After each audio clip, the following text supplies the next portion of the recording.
Hello, and welcome to the first of a series of videos where I read off a lot of lore. A lot of lore. This series is probably going to be called A Whole Lot of Lore. A whole load of lore, There's going to be a lot of L's in the title, that's for sure. I thought I'd kick this video series off with Cyberpunk, A Whole Lot of Lore, because there is a lot of lore around the Cyberpunk universe. A hell of a lot of lore, which is why so many people have been so excited for this game's release. I'm not going to touch on that subject though. This is purely a lore video. We're not talking about how the game went. This is just a lore video. So anyway, someone put together this thing on Reddit called 365 Days of Cyberpunk Facts. They called it the countdown to the dark future. Part of the reason this game has been so highly anticipated, just like The Witcher, when CD Projekt Red put those games together, there were already books, there was a lot of lore, there was a lot of story, and that's why a lot of people were so excited to see it come to life. Cyberpunk lore is very interesting, that's why I thought I'd read some out for you guys today. I'm not going to read all 365 facts, because I'm going to try and read out the ones that are mostly relevant to the game. Like, there is a ton of history to the Cyberpunk universe, and a lot of it is political as well, and a lot of it is so far in the background that most people probably won't care. So I'm going to try and keep it to stuff that is mostly relevant to the game itself, something you might experience, or just something that is actually so interesting I'm going to read it out. But I'm not going to go all the way back to, you know, where Cyberpunk's future kind of started to diverge from what we might call our current situation. So with all that being said, let's get into it.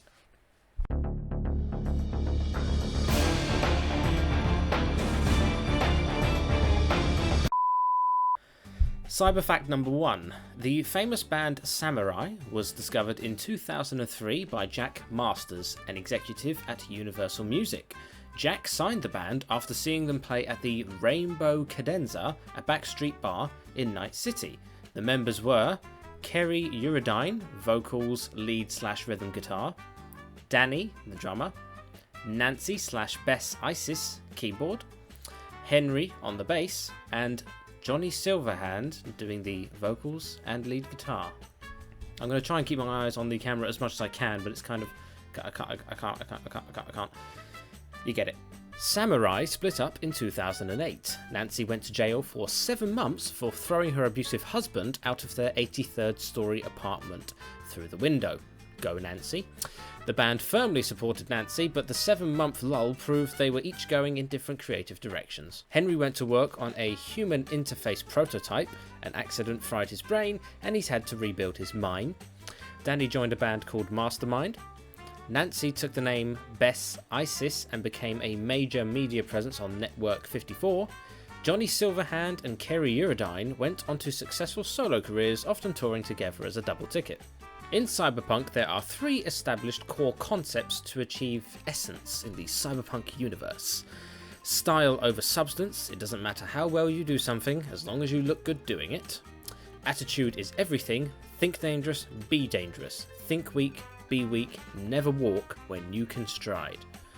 And live on the edge. The edge is where risk takers and high riders go. On the edge, you'll risk cash, your rep, and even your life on something as nebulous as a principle or a score. There are 2 different recommended childcare agencies in Night City. Child Creche offers care at an affordable price of 50 EB per day, with cryotanks inspected weekly by licensed members of the trauma team. Children under Child Creche care are pleasantly plugged into the parents' choice of brain dance chips for their pacification purposes. That sounds both terrifying and like something every parent has thought about. Safe Child is more expensive at 350 EB per day, but has nannies trained in Europe and child psychologists on staff. Trained 24-hour Arasaka guards with on-call tactical squad support means parents can rest easy, knowing their child won't be extracted by agents of a rival corporation or caught in the crossfire of a nearby gang war. Sounding less appealing now. The Night City drink is a mixture of tequila, raw wood alcohol, and several drops of turpentine, all garnished with a dead worm. I think that says a lot. It is only served in the rougher bars in the city, and is often used by gang members as a way to prove how tough they are. The average cost is 6 EB. The euro is a recipe imported from France, and I'm going to resist the urge to read the rest of this in a terrible French accent. and quite popular with rich corpos. Its blend of fruit juices and bourbon, served over cubes of pure frozen gin, the bar needs a special freezer unit to store the gin cubes. Average cost 15 EB. The Blade Runner is a CHOOH2 and champagne mixer, I want a medal for saying that the first time, served in a cocktail glass with mealworms in the bottom. Average cost is 6 EB. What their obsession is of putting worms in drinks in the future. Long Last Books, a store which only sells indie titles and rare books. Their resistance to corporate pressure has earned the store respect from local gangs. See, even in the future, independent bookstores are doing better than ours are now. Weird Stuff, a techie heaven selling all sorts of wires, gadgets, doodads and pieces. You can buy just about any diode or chip here, assuming you can find it in the mess. So it's like TK Maxx for tech stuff. Golden State Porn. Clothes, jewellery, books, programs, cyberware, it's all here. And one guess how they got it. In his article The Conapting of America 2020 edition, James M. Weiss Jr. divided the people of Night City into the following categories. The power dealers, the elite CEOs, world famous celebrities and international influential politicos. The corp zoners, execs at the top of the corporate game. The movers, ambitious young corps looking to scale the ladder and claim that corner office. Edge runners are cyberpunks who find success in unorthodox and dangerous ways. Mall plexers, the struggling middle class who make up the majority of the faceless hordes. Beavers, low-level corp managers and high-level techs who live in corp-controlled suburbs. And street scum, the urban poor and demographic which grows bigger every day. Oh, it's too close to home. Trauma Team is an international corporation which operates in North America and Europe. They specialise in paramedical services and take pride in their promise to reach a client, once summoned, in 7 minutes or less. That's better than our current... situation. They are headquartered in Los Angeles and have nearly 17,000... They are headquartered in Los Angeles and have nearly 17,000 employees worldwide. A standard Trauma Team crew consists of a driver, a senior medtech, an assistant medtech, and 2 security officers. The Trauma Team hand, you could call them. Most crews travel in a heavily armed and armoured McDonnell Douglas AV-4 Tactical Urban Assault Aerodyne loaded with advanced medical technology including a mobile cryotank. Dear person who made these on Reddit, use commas more.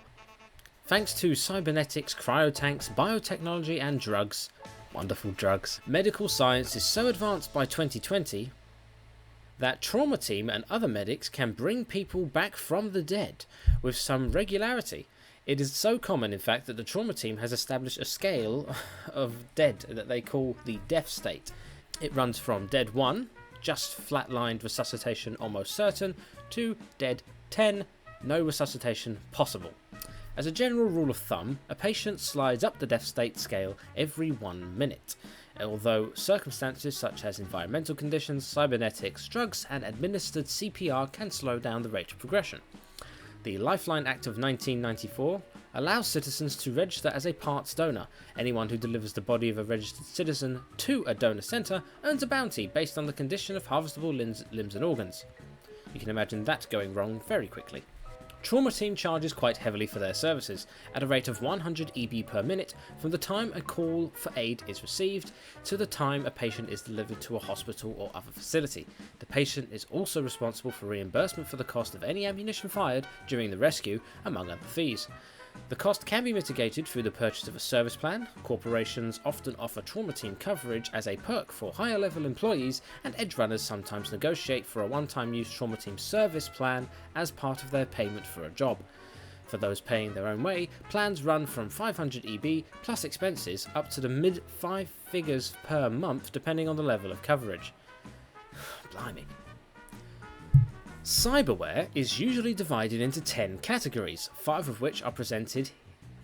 I don't need to read that they're presented here because I'm about to read them. Cyberware is usually divided into 10 categories. Some begin with a basic unit, i.e. a cyber eye, which can be upgraded with options.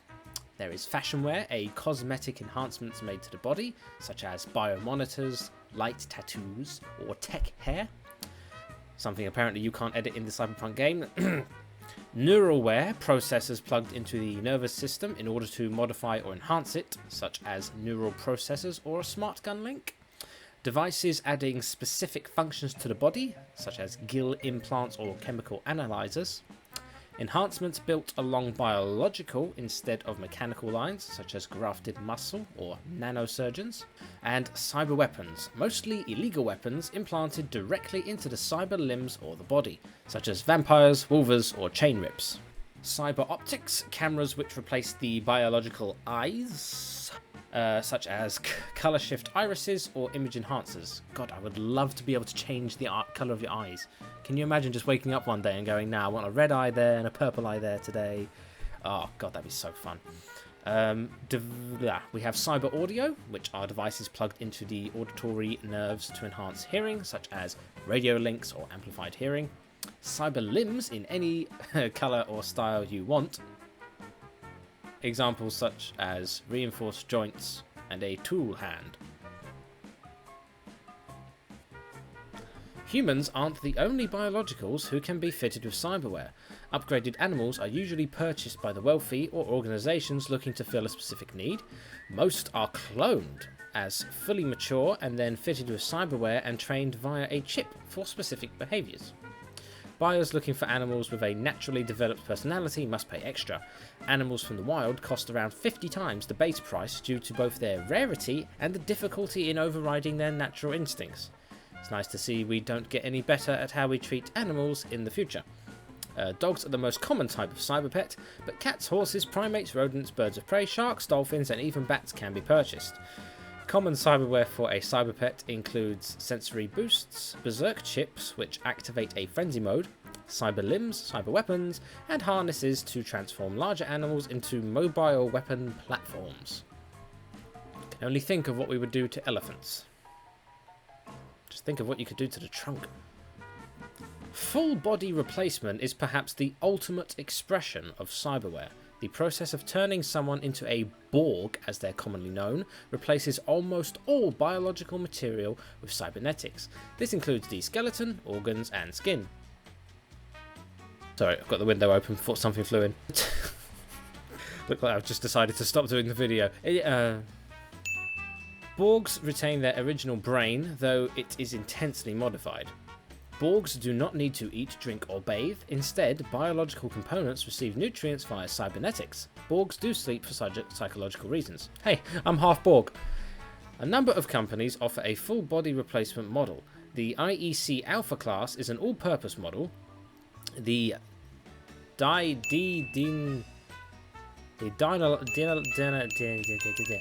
Dynalar Aquarius is designed for underwater use, while the Cybermatrix Inc. Copernicus functions best in space.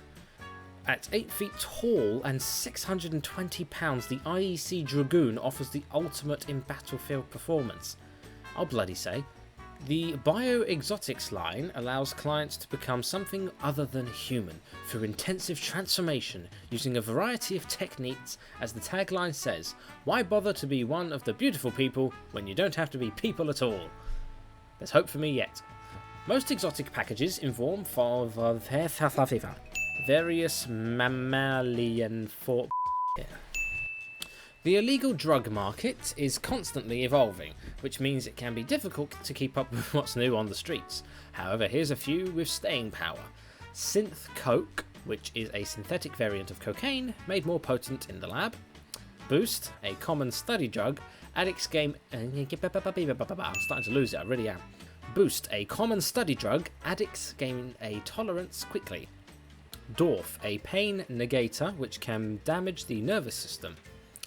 Mr. X will keep you awake for days. Char, a mood dampener which installs an inhuman sense of calm.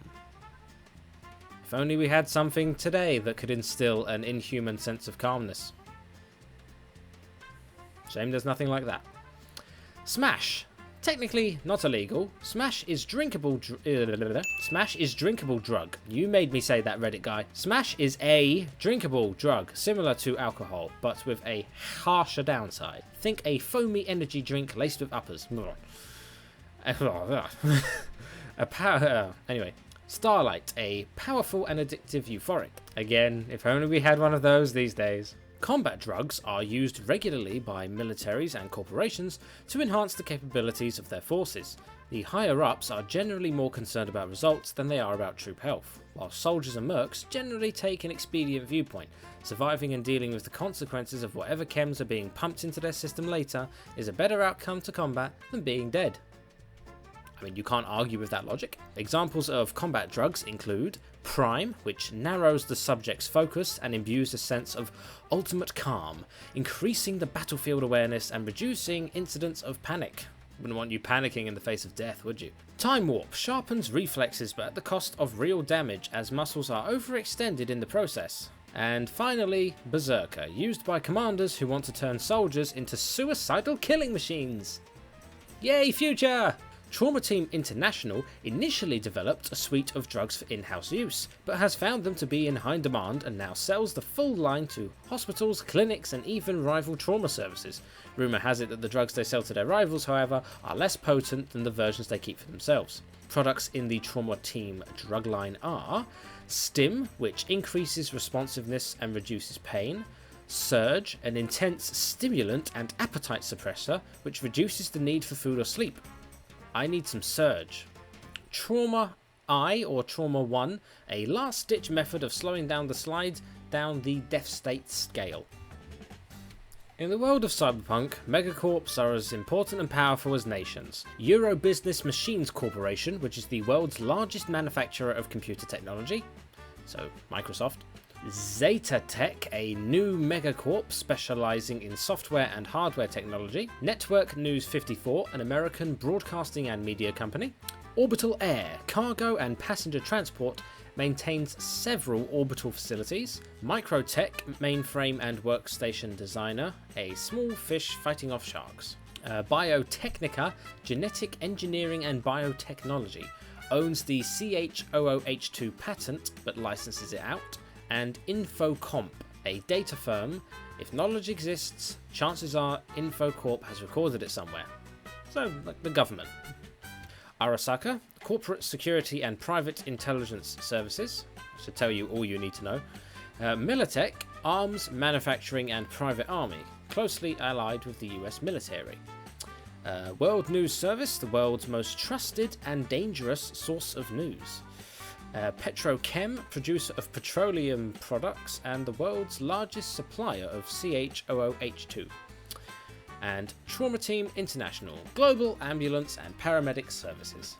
A combat zone refers to any urban area which has been mostly abandoned by the local government and law enforcement agencies. Combat zones essentially represent an unspoken treaty where municipal and corporate forces won't bother gangs and criminal groups so long as most of the violence and bad behaviour stays within the designated area. Most combat zones are born from poor communities where policing became too expensive and dangerous. Cities first ramped down law enforcement activities in these areas and ceased them altogether as municipal budgets tightened and ran to deficit. Those unfortunate enough to live in such areas found themselves trapped in a cycle of poverty and violence from which few can escape. The combat zone of Night City began in the late 1990s. Corporations and organised crime carved up the city's resources and, as a result, the NCPD became completely ineffective. Gangs backed by corporate and mob sponsors established themselves in the suburbs south of the city's centre. In time, the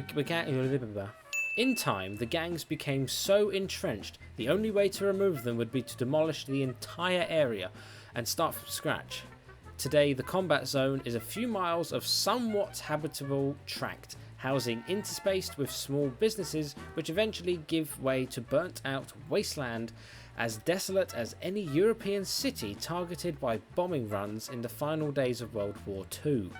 Worse yet, the combat zone is slowly growing, swallowing up territory around it, inch by inch. Many gangs have a presence in the Night City combat zone. New ones spring up all the time, only to be slaughtered and absorbed by the others. Here are a few of note. The Blood Razors are a nasty booster gang of violent psychopaths responsible for an average 40 murders in Night City per week. They are perhaps the largest gangs centered in the zone. The Warrior Hearts, a combat gang constantly seeking to improve their fighting skills. The Piranhas want to party and have fun, but their idea of fun can be something of a... The Piranhas want to party and have fun, but their idea of fun can be something of a sadistic mystery. Blood and Tears, whose trademark is the removal of a victim's eye, cyber or natural. Thought they were going to be a slightly more emotional and caring gang. I don't know why I thought that. No one goes around the Night City combat zone unless they absolutely have to. Even the hardest solos know that getting in and out can be a roll of the dice. Entire security teams have gone and vanished. Only 2 organisations, Combat Cab and Trauma Team, will enter the combat zone willingly, and that's only when armed and armoured with backup. Because no one goes into the combat zone, information on the geography and demographics are hard to come by. Old maps from before the zone went to hell are outdated, and anyone who actually enters and leaves does so as quickly as possible. They aren't stopping to record map coordinates. There are urban legends abound of pre-collapse caches of money, drugs and even tech hidden from gangs in the combat zone, but good luck surviving long enough to find them. The Hong Kong combat zone was also known as the Hell of the Death of 1,000 Cuts, due to a local gang preference for blades over guns.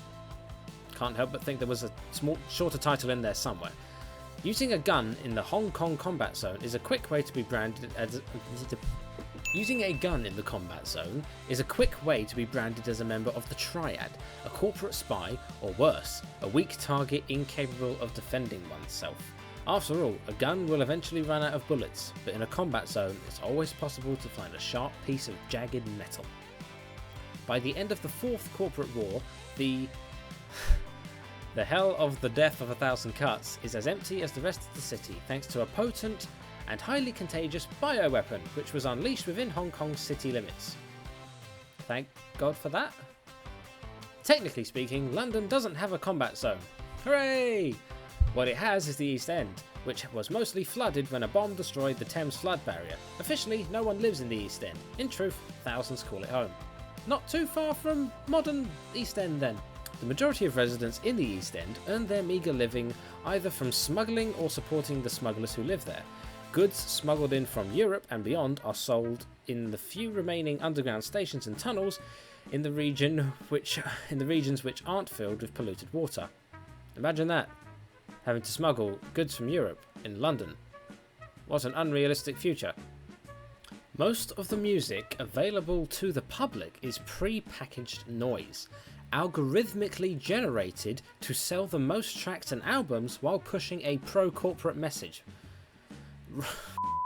Rockaboys of all genders work to get their message out to the public any way they can. Some, like Johnny Silverhand, are famous enough to push their songs out through traditional channel. Sean Connery here. Some, like Johnny Silverhand, are famous enough to push their songs out through the traditional channels unchanged.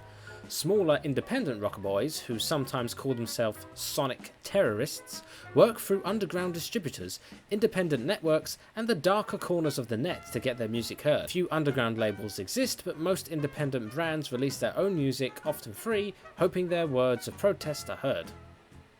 Much like small YouTubers. Not sure how relevant this one will be, but I'll read it out anyway.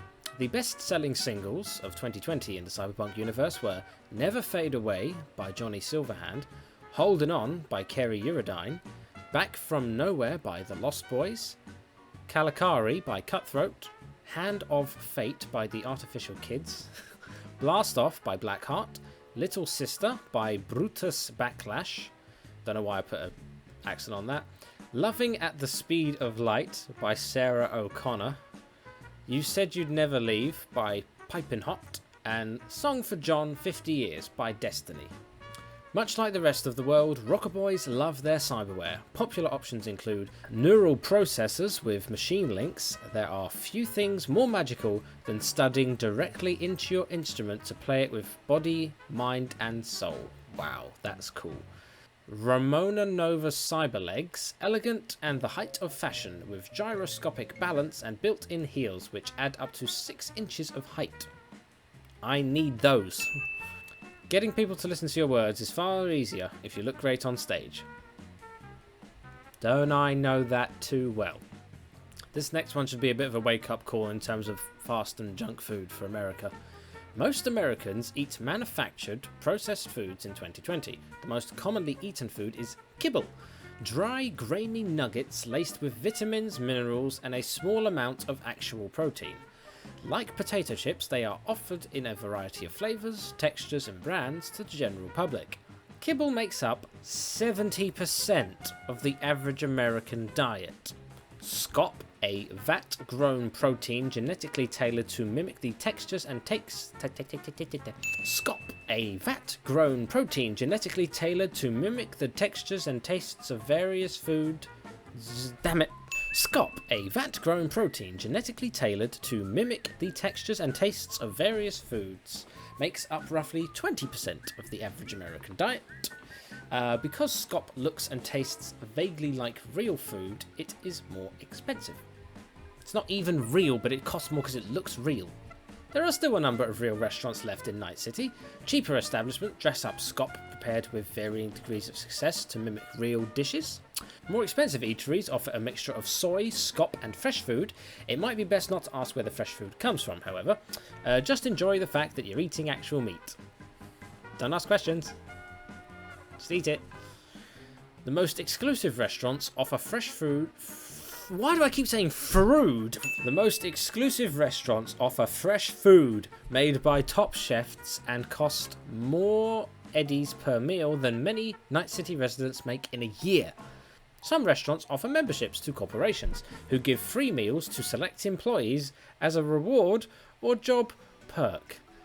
Can you imagine getting a nice fresh meal as a perk or a reward for something? Christ. I'm going to start going to my vegetable aisle more. Appreciate it. Energy-based weapons are usually only found in the hands of military personnel or specialist corporate agents. Such weapons are rarely found on the street, both for legal reasons and due to the fact that the cost and technical skill required to operate and repair them is too high. Laser weapons like the Militech laser cannon are rifles powered by batteries and have a dial allowing for variable input. Can you imagine being out of AA's in the middle of a battle? Arrgh! This means the laser can be set from a low power setting, which does no more damage than a light pistol, to a powerful shot which hits as hard as an assault rifle but drains half the rifle's battery power. Bloody hell. Gonna need more than some AA's then. Probably need D's at least. The Tektronica's model 009 Volt pistol, meanwhile, is a taser with a twist. It uses a low intensity laser to ionize the air along its path, then discharges electricity to form an artificial lightning bolt to strike the target. Now that sounds bloody awesome. More reliable and expensive is the Rheinmetall EMG-85 kinetic energy railgun, which delivers a 15-gram mylar-coated slug at hypersonic velocity, meaning it can punch through all but the heaviest of armours. The irony is, the extreme weight and recoil of the EMG-85 means it is often being used on full Borgs by full Borgs, as few other people can properly wield the weapon without mounting it to a vehicle first. Holy crap. I'm about a third through the list. It's taking its toll on me. Especially since I can't wear my glasses to read it because the screen reflects too much. Have some tea there. Oh god, I love tea so much. Right. The NCPD keeps order in Night City through the use of regular street and investigative units, a closed-circuit camera and monitor system, and an aerial patrol of forces. Roughly 40% of street corners in Night City are home to a call box which allows citizens and visitors alike to summon an NCPD presence for the cost of only one eddy, and some even work. NCPD officers assigned to the traffic patrol have pulled the shortest straw possible. It's all the danger and none of the respect, as they suffer not only the dangers posed by gangs looking to have a little fun and corporate strike forces unconcerned about collateral damage, but also the abuse heaped upon them by potentially armed Night City citizens irate about getting a ticket or being caught in the latest traffic snarl. They say the worst thing a superior officer can tell a subordinate is, "You've been transferred to traffic." If a cop has been assigned to traffic patrol, it means they've pissed off someone with power to make their life miserable. Morty. I'll leave a link in the description so you can check out this list for yourself if you want, because there is quite a few slides that are literally just concept art or drawings leading up to the game. So I'll leave a link so anyone can check those out when they want. Or maybe... Ulterior Alt Cunningham was one of those rare few geniuses who could not only run the net, but give birth to new concepts and code. She wasn't just a netrunner, Alt was a programmer, one of the best in the world. Like so many in the dark future, Alt Cunningham spent money to upgrade her meat body. She was beautiful, with the best European biosculpting money could buy. She also bought neural processors and interface plugs needed to navigate the net, and a golden cyber arm with a hidden compartment specially designed to hold a Federated Arms X-22 pistol. And if she hadn't met Johnny Silverhand, she might still be alive. Alt Cunningham was kidnapped by Arasaka agents while leaving a concert with her boyfriend, Johnny Silverhand. It was a simple corporate extraction with a specific purpose. Arasaka wanted Alt to create a new version of her masterpiece, the Soul Killer program. Alt did as she was told, but also planned her escape. She stole €20 million from their accounts, used the new Soul Killer to kill the netrunners assigned to guard her, and turned an Arasaka exec's own automated defences against him. Alt's plan would have worked, but Johnny Silverhand interfered. In trying to rescue Alt, he created a distraction that caused Alt to lose control of Soul Killer. Alt Cunningham died on April 16, 2013, though her mind, or a copy of it, lives on in the net. Alt Cunningham didn't set out to invent a program which could duplicate a person's mind and flatline them. She was simply trying to create a matrix to contain artificial personalities. The discovery that it could also contain human engrams was a happy bonus for her bosses at ITS. They took it and made it into a weapon, Soul Killer. Arasaka couldn't resist having their own Soul Killer, so they kidnapped Alt and put her to work. Arasaka's version of Soul Killer is a mobile program capable of moving through the larger memory spaces of the net and attacking netrunners upon command. It makes copies of their minds and then fries them. Soul Killer is designed to be tough and hard to kill. The one advantage most netrunners have over the program is speed and size. Soul Killer is too large to follow a fleeing netrunner into smaller systems. Alt Cunningham might be the first known human whose consciousness was fully uploaded to the net, but she wasn't the last. There are now hundreds of human AIs out there. Some, like Alt, were victims of Soul Killer. Others made use of the Emergency Self-Construct program, an underground copy of Soul Killer useful only as an emergency backup to copy a netrunner's mind onto the net in a last-ditch effort to avoid complete death. These programs are far from perfect. It's not unusual for a copy to lose their memories, skills, or even whole aspects of their original personality. Some human AIs claim to exist due to flukes and not a specific program. Most netrunners plugged into the net when their body flatlines just die, but it seems that occasionally, under the right circumstances, the mind can live on, or at least a damned good simulation of it. Alt Cunningham destroyed the first versions of Soul Killer, but Kei Arasaka, heir apparent to his family legacy, wanted the perfect assassin, a program that could kill his enemies and copy their minds for further interrogation. His team developed Soul Killer version 2.0 in secret in Night City. During the Fourth Corporate War, Soul Killer version 2 was deployed to kill Militech netrunners. Rash Bartmoss led a team that found and destroyed it, but at a cost.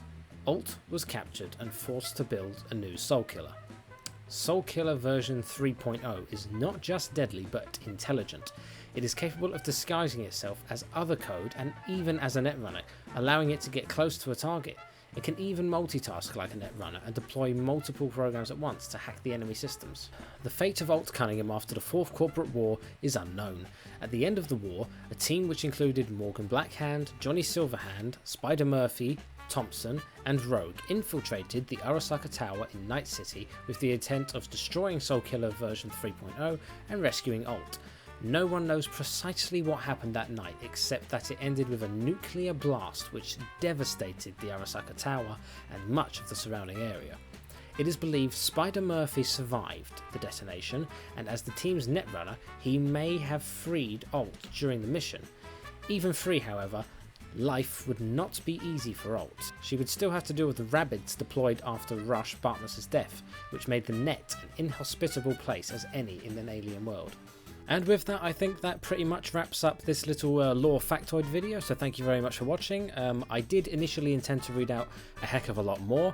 However, the more and more I find out about the game itself, the more I realise that facts I wanted to read out don't actually mean anything because they haven't included these things in the game anyway. I think a lot of us expected a lot more than we got. That's all I'll say on the subject for now, but that's the reason I've cut this a little bit short there. But hopefully you found this interesting. The world of Cyberpunk is definitely extremely interesting, and besides the game Cyberpunk 2077, there are still lots of ways you can engage with and experience the lore of the Cyberpunk world. So if it does interest you, I would definitely encourage someone to get into it because it is interesting and it's what started this whole thing off at the end of the day, the lore behind it all. So worth checking out. Anyway, thank you as always for watching Data Vane Gaming. If you like this video, give it a like because that's very nice of you. Thank you very much for watching, and we'll see you next time.